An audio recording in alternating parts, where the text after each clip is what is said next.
tell me for yourself as Environment Minister, what C40 changes for you in terms of your focal lens going ahead for the city and what you want it to be?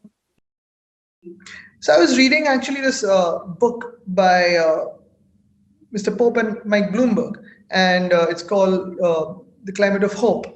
And of course, I was just going through it, and the different types of initiatives that cities world over have taken to fight climate change. And here in Mumbai itself, we've declared the Aarey Forest, a patch of 808 acres, almost 329 hectares, within our city limits as a reserve forest. I don't think any other city in the world has done that.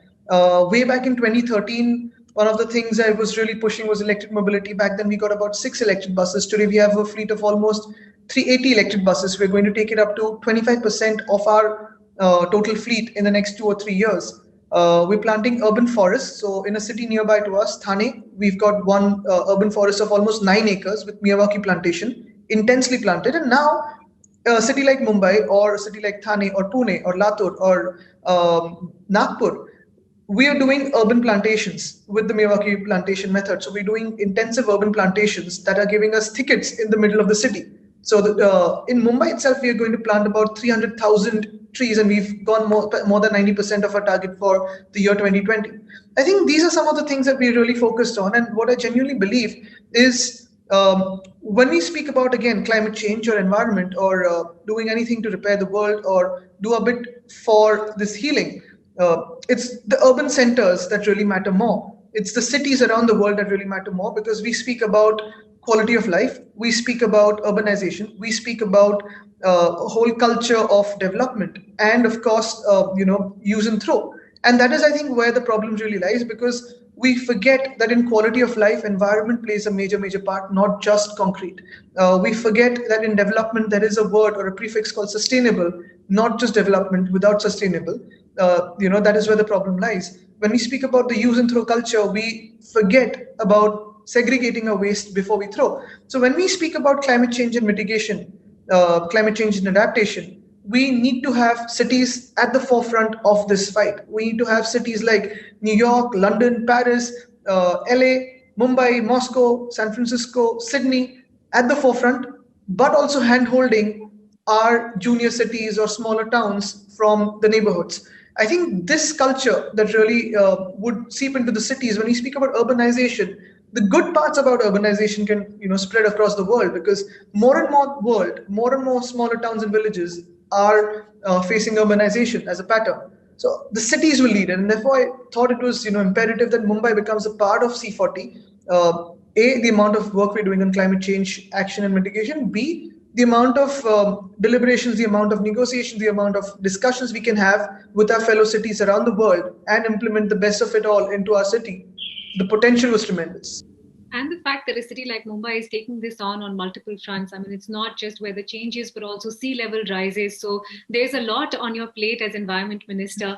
I want to unpack some of what you just talked about, especially with regards to what happened in Aarey. I still remember the 2-word tweet that you put out, Aarey saved, exclamation mark. And that was important, not just because, as you said, for creating forest and thicket area, but the kind of heat island effect that was happening in a city like Mumbai. Tell me why Aarey was so emotional and so close to you, and why it has had a salutary effect, especially in terms of lowering temperatures, etc., in a closed area like Mumbai. So Aarey traditionally was a milk colony, actually. And a lot of these milk colonies were settled there so that we could have our milk supply to the city from that area. But if you actually travel around that area, really, you have the Sanjay Gandhi National Park, you have Yor on the other side, and you have a tiger safari, a lion safari, and you have a huge buffer zone where biodiversity actually exists. And when I speak about biodiversity, I don't just mean the larger one. Of course, you have the leopards roaming around there. You have this beautiful leopard is called the Luna, and Luna has her 9 cubs roaming around. Going beyond that, you have the rusty spotted cat. You have a lot of lesser species like spiders, and you've got a lot of endemic creatures to Aarey as well. You've got a lot of flora, fauna, and if you go there, you'll be fully convinced that it is a forest. In the past few years, slowly, especially the last 2 or 3 decades, we've seen this whole urban sprawl move into Aarey, and then the man-animal conflict happens, human-animal conflict happens there, where we believe that the leopard is coming into our homes. we're actually going into its home. So, and then we've got rulings, judgments, we've got government orders where development was allowed into that area.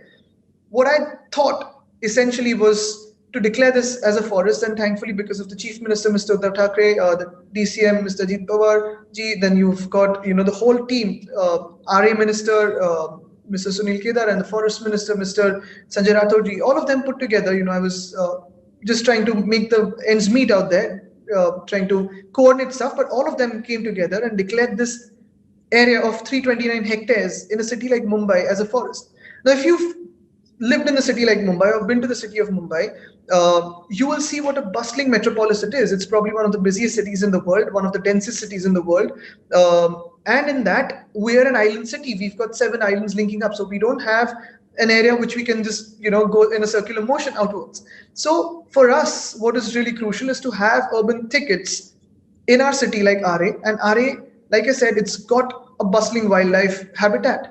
So it was very, very crucial for us to prevent this so-called development of human needs and human greeds to get into Aarey and protect Aarey, because finally we need to protect these areas. I had said this way back in 2017, 2016, when we were fighting for Aarey. And like you said, when I tweeted Aarey saved, it was the opposite of Save Aarey, which was till that date, till the Chief Minister signed it. And we said Save Aarey because back then I had said that today we have Wi-Fi hotspots in the city and we connect to it. A few years later, when we end up cutting all the forests like that lie around us, we'll have oxygen hotspots. Now, unfortunately, because of COVID, we've started having that, but we don't want to cut down our forests and have oxygen hotspots everywhere. If you look at our city again, traditionally we've had 2 weather stations, one in Colaba, one in Santa Cruz. And it's always been that the Santa Cruz weather station always recorded a slightly lesser temperature than Colaba. Today, both have almost come to the same area because Colaba was always a sprawling urban sprawl and Santa Cruz was the green area. Today, more or less, both the stations have a huge urban sprawl and population density around it. We need green areas in our city. There was a survey recently that was published in the newspapers as well, where we had a couple of heat maps of the city. And wherever we have a good area of green cover, the heat was much lesser than informal housing, be it something like slums, because of the steel or asbestos sheets or the plastic sheets that cover it. So we also need to look at formal, informal housing, and we need to look at green cover like Aarey within our city. Yep, that's the World Resource Institute data you're talking about. Exactly. In fact, I was interested to read as well recently. I think the swamp area in the Dodamarg Taluka has also been declared a biodiversity site. So it's heartening to hear that this is spreading out. The other thing that you raised, Mr. Thackeray, was about electric vehicles, and I know that that's something you are moving forth with, with quite a bit of alacrity. Why do you think that is important for a commercial city like Mumbai? And do you see that tying in with goals of net carbon neutrality? It is very crucial for us as the world to move towards that, because when we look at emissions, of course, that is a major source of emissions, and we're going towards cleaner fuel, but yet it's not enough to look at what we're doing with that when we compare it to the global environmental crisis that we're facing today. And I've been a strong believer of electric mobility way back since about 2012, 2013, when I first came across it. We got electric buses back then, and that was a time of 8 hours of charging and 120 kilometers of one run. Today, we've got fast charging and about 300 kilometers of one run. So I think it's rapidly improving. We've got a huge scope, and I foresee that in the next 2 or 3 years, the world would see a lot more electric cars around the world and on the streets, especially a state like Maharashtra, where we have cities like Mumbai, Thane, Nagpur, Kolhapur, Sambhajinagar, Latur. All of these cities really can have a lot of electric cars all over. But what I strongly believe also is when we are looking at developing electric mobility or alternative fuel like biogas or hydrogen cell fuel, but when we speak about electric mobility, we need to have a cleaner ecosystem of electric mobility. We can't be burning coal on one side and fueling electric cars. We need to have an ecosystem of wind energy or offshore wind, or we can have solar energy. So one of the things that we've actually pursued MSRDC and got done is we've solarized our highways. So the Mumbai-Nagpur Samruddhi Highway would have a generation capacity of 230 megawatts of solar energy. We're also trying to have floating solar panels on our lakes and dams across the state. So we're doing these experiments so that we can really have clean energy needs met by 2025. That's really important. And I think of most cities in India, the average Mumbaiker is so responsible about public transport. So salutations to everyone in Mumbai as well who really practices that and just doesn't just preach it. The other thing that has sort of put Mumbai on the climate map is the Mithi River project, of course, but also the intensity of the beach cleanups. And I must mention you within that because you've been there pre-COVID, especially right there in the middle, in the mix of everything. This one was, I think, personally important for you, wasn't it? The Mithi River, of course, because of its, sewage consequences, but the beach cleanup as well. Both of it, because I live by the Mithi, and if it overflows, it's going to come into my home. And for most of Mumbaikars, it's a very, very crucial issue. But even the beaches, I go there with Afroz, I go there with Chinu, with Malar, all these, guys, fabulous guys working on the beaches. And Afroz has become environmental hero. But what he does, or whatever I do, we just go there out there for, relaxation. And while cleaning, we actually cleanse our own minds and our systems. We just feel so calm while at the beach cleanup because you're just enjoying the wind, you're looking at a cleaner side. It's almost like, when you tidy a room and you feel good about it, that you've achieved something. It's that feeling. So yes, the beach cleanups. We're also working on the Mithi River. That is going on very well. There are 3 other rivers that we're working on within the city of Mumbai. That's Thaisar, Oshiwara, and Poisar. We're looking at cleaner nalas. And overall, we're also looking at the rivers across Maharashtra. So the Nag Nadi in Nagpur, we're looking at the Panchganga. In Kolhapur, we're looking at the Mula Mutha River in Pune. What we're really working on at a policy level is a marine litter policy. Because when we speak about water, when we speak about rivers, when we speak about cleaner oceans, we need to start at our own taps. That's where we're starting off with. And if we can have a marine litter policy in place, I think we'd have achieved a lot because we're actually taking out this policy to reach out to the citizens and have a better, more responsible usage of water. For example, one of the big steps Mumbai is taking today is we're making about 8 sewage treatment plants. As of today, we throw almost 3,200 million liters of water per day untreated into the ocean.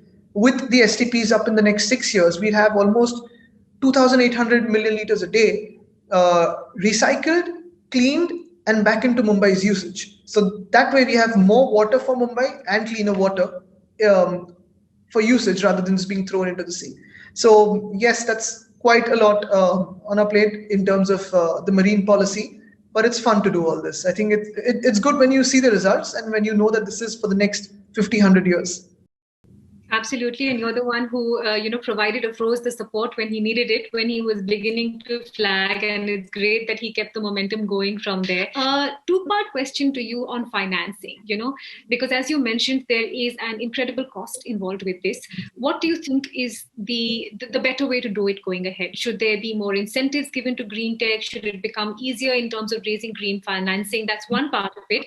And the second that's interesting in terms of what Mumbai is doing is providing tax incentives on waste segregation. That's another really interesting way to go about it, where A, you're looking at sourcing finance, but B, you're also looking at some kind of financial reward for making responsible choices about your environment. That is true. What we did is within the development rules of the city, we've actually excused from the FSI the composting pits that every housing society or every building or every home can make within its compound. And this is a story of great hope because when we started off in 2017, almost 10,000 metric tons of garbage every single day was generated by the city of Mumbai. We started off with requesting every citizen that please segregate your waste. You need to segregate waste before it comes out to the streets because it is really, really important that we have our dumping yards closed in the next few years. With the bulk generators, like more than 100 kgs, we said we won't pick up your garbage till you segregate it. Trust me, within that year, we reduced our waste generation and collection from 10,000 metric tons a day to almost about 6,500 metric tons a day. I think that gives us great hope. And this was almost only about 25 to 30% of the people doing it. So now as we move further, with more and more awareness coming in children, in kids, in students, the youth, and then of course spreading it to all generations. I think that is something where we look at with great hope. But in terms of financing, yes, there are global green bonds available, carbon credits available. But come to believe that when we speak about financing climate change initiatives, there are two ways to look at it. One is, of course, incentives and support, financial support, vis-a-vis what we are spending on compensation for erratic weather events or climate change effects. And the other is going beyond that when we look at this as a climate emergency, when we look at this as an imperative that we have to follow, something we cannot really avoid. For example, electric mobility. For example, energy consumption, which is more efficient. For example, rainwater harvesting or afforestation. Going further, looking at the state of our world and our climate crisis, I think we have to think beyond just incentives, because incentives is something which is just giving it a push. This is going to be a daily requirement for us, and I think how we breathe, it is that essential. So somewhere we need to stop thinking about incentives. Somewhere we need to stop thinking about the support we give, and it is a necessity. We conduct our daily lives in a way that the luxury goods we buy off the hand without thinking of incentives. The normal food that we buy is without incentives. This is something that is very similar to that. So incentives will remain for a short time. Incentives will remain for a period that we can really survive and sustain this incentive period. But going beyond that, this is going to be a necessity. So financially, I think it's going to be wise to invest more in climate change without thinking of incentives, because this is something for our own survival. As you said, time is of essence for everyone, actually, not just for Mumbai as a city. As Environment Minister, tell me what your top 3 priorities are over the next couple of years. I think there is only one priority I have. Whatever we call as development, we need to add sustainable to it. And I'll give you a small example of the year 2020 and the state of Maharashtra. If you see, we've faced one of the biggest COVID crises in the world, and that is because we've been very, very transparent and accountable for every number of every COVID patient that we've counted. We've been the highest in terms of the tests. We've been highest in number of reporting the tests, and also a great recovery number. So we've faced a COVID crisis like never before. We've faced a crisis like never before. But all throughout that crisis, we've had 3 major functions that have been going on. Apart from COVID, that was one of the biggest things we were managing.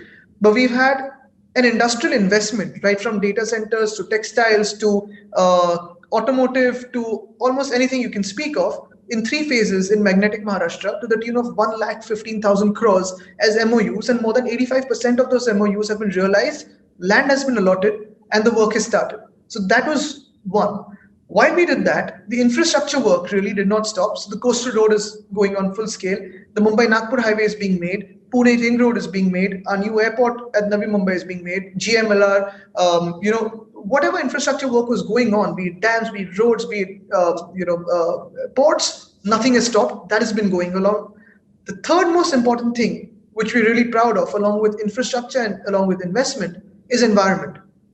Last year, we declared Aarey as a forest of 329 hectares within our city. We've got 10 conservation reserves out of 15 declared in one shot.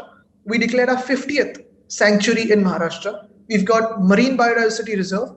We've really had meetings almost every month to attach more and more mangrove-like areas and mangrove areas into official protection of the Indian Forest Act. And by June, we'll have almost 10,000 hectares of mangroves newly coming into the protection of the Indian Forest Act 1927. So these 3 things can go in hand in hand. They can go in coexistence moving forward. Infrastructure, investment, industry, and environment are not things to be looked at in different silos. We can coexist looking at development which is sustainable. I think sustainable development is what we need today in the world, because human life can go on, but the quality of life really comes in with environment, and that's very crucial.